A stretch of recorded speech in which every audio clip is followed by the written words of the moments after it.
I'm about to give you the most perfect French Polynesian honeymoon itinerary, and here it goes. First and foremost, we went in July of 2024, and I do not recommend going in July because for the past 2 years, they've had airport strikes in Bora Bora during July, so just avoid July altogether and go a different month. We live in Miami. We flew Miami to LAX, and then we took Air France, arriving in Tahiti at 5:30 a.m.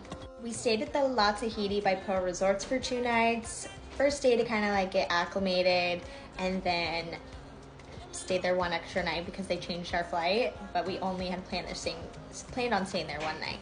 This is where it gets really complicated. So when you fly from Tahiti to Fiji, you're actually going ahead in time. So we flew on the 10th, but then we arrived the 11th, so it makes booking the flights and hotels so confusing. We stayed at the Fiji Marriott Maui Bay and absolutely loved it. Then we flew back Fiji to Tahiti.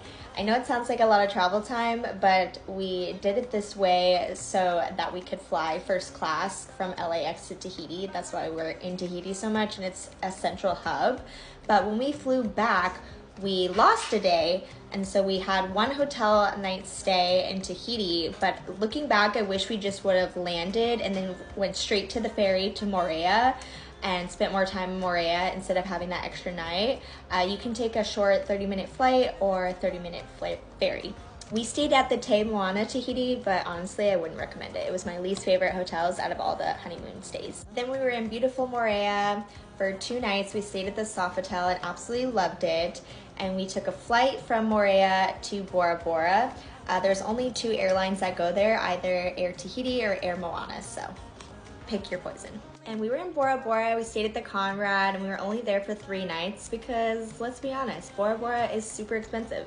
And then lastly, we flew back to Tahiti for our home flight back. We stayed at the Intercontinental, and even though we were there for just 1 night, it wasn't bad. I enjoyed it. So hope you found this booking helpful. You can save this post for your future honeymoon itinerary, or if you don't want to deal with all the logistics, I am the owner of Explore Effortlessly, a travel agency. I'd be happy to help do all of the flight and hotel and activity booking for you so you can just focus on enjoying your honeymoon.